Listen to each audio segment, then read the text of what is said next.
Pupusta ko sa inyo. Masarap to. I-try nyo. Hi guys! Tara samahan niyo ako dito sa bagong na-discover ko na may Mojako at Jumbo Donuts. Dahil bukod sa masarap, very unique at good quality mga ingredients, alam niyo bang kahit hindi pa sila na-vlog, nakaka 2,000 pieces na sila ng donut as sa isang araw lang yan. Ito ang Mojako Donuts na makikita niyo lang dito sa may 1651 Loyola Street, Sampaloc, Manila. Random nga lang namin nadaanan to at nagulat ako na meron palang ganitong klaseng mga donuts sa area na to. At dahil na-curious ako, kaya syempre itatry natin lahat to. Kwento nga sa akin ng owner nito na dati daw siyang OFW for 9 years, kaya naman simula daw nung makaipon siya, naglakas loob siya na mag-business na lang. Nagsimula siya sa isang maliit na bakery na unti-unti na lang nag-expand. Kaya naman ngayon, dahil sa sipag at tiyaga niya, meron na siyang 4 na pwesto. At alam nyo ba guys, isa pa sa nagustuhan ko sa may-ari nito, yung ibang staff niya, inampun lang daw niya dahil naaawa siya yung iba nanlilimos lang at minsan wala pang makain. O diba, napakabuti ng puso nung may-ari, kaya no wonder, binibless siya ng sobra ngayon.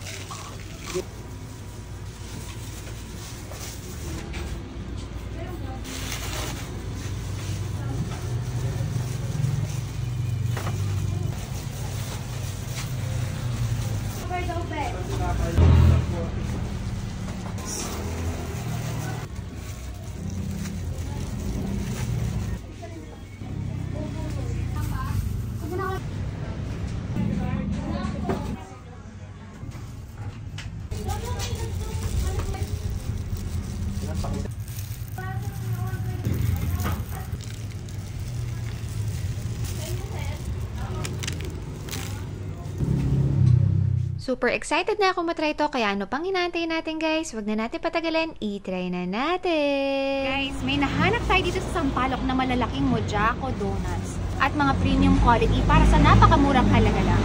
At sobrang dami nilang iba't ibang klase ng flavors. Meron silang strawberry, chocolate, triple chocolate, KitKat, cookies and cream, chocolate with sprinkles. Marami pang iba, hindi lang kasya na sa box. So ito, 30 pieces lahat. 200 pesos para sa isang box na to. Tapos kung gusto nyo naman ng tingi-tingi, 3 piraso, 20 pesos lang. So meron din silang maliit na box, 20 pieces naman yung kasya.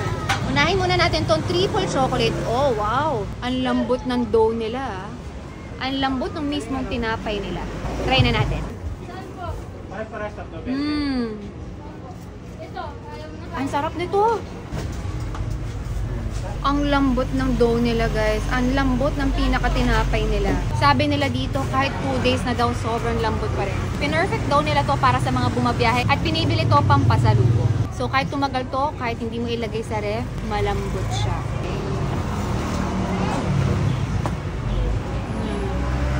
Ang lambot. Ito naman yung itry natin, yung KitKat nila. Dahil bagong luto, kaya nag-melt na siya. Dahil mainit yung pinakatinapay. Exciting. Napaka-quality ah. Quality yung mga gamit nilang ingredients para sa presyo nila.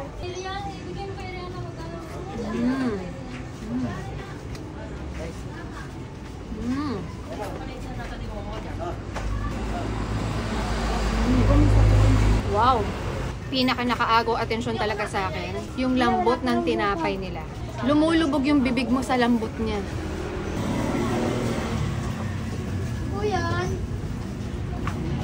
Ito naman yung cookies and cream nila.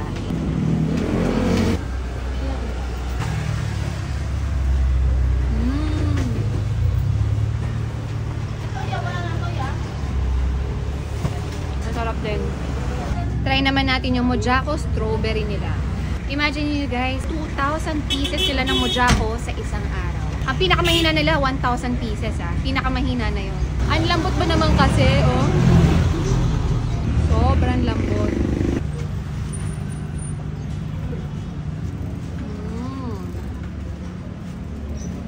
Kahit yung strawberry flavor nila, type ko yung lasa. Masarap yung tamis-asin niya. Ito naman yung mga jumbo donuts nila na 30 pesos ang isang piraso. At magugulat ka kasi parang mga social yung mga flavors nila. Pero para sa napakamurang halaga lang. Imagine niyo guys, meron silang red velvet. Meron pa silang black forest. Chocolate Al Capone, sprinkles na may mga kasamang heart, Oreo, at KitKat. San ka pa? Saan ka makakakita niyang ganito sa kalye ng mga social na donuts na para kang nasa mall? Siyempre, unahin natin sa pinakakakaibang donuts nila. Dito tayo sa Black Forest. Lumulubog yung kamay ko habang kinukuha ko sa lambot niya at mabigat Tsaka ang coating daw nito, chocolate, may kasamang Oreo, tapos instead na cherry on top, strawberry nilagay nila. Tapos may kasama pang powder sugar. Ang dami, para sa 30 pesos lang.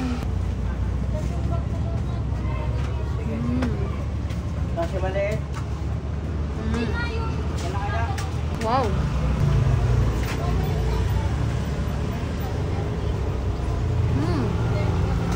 Ang masasabi ko lang, para kang kumain ng cake sa donut. Solid nito. Para sa 30 pesos na malaki at ang lambot ng tinapay at ang daming halo-halong toppings, sulit na to. Black Forest, ang ka makakakita sa kalye. Quality niya para kang bumili sa mall. Pupusta ko sa inyo. Masarap to. I-try nyo. Wala pa tayo sa ibang flavor. Nandito pa lang tayo sa unang jumbo donuts nila. Panalo to. Sarap.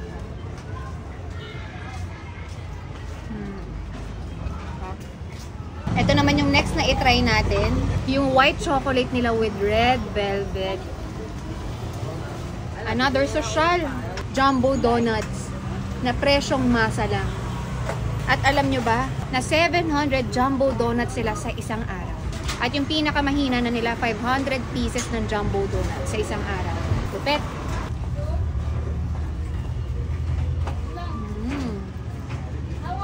Ang lambot talaga.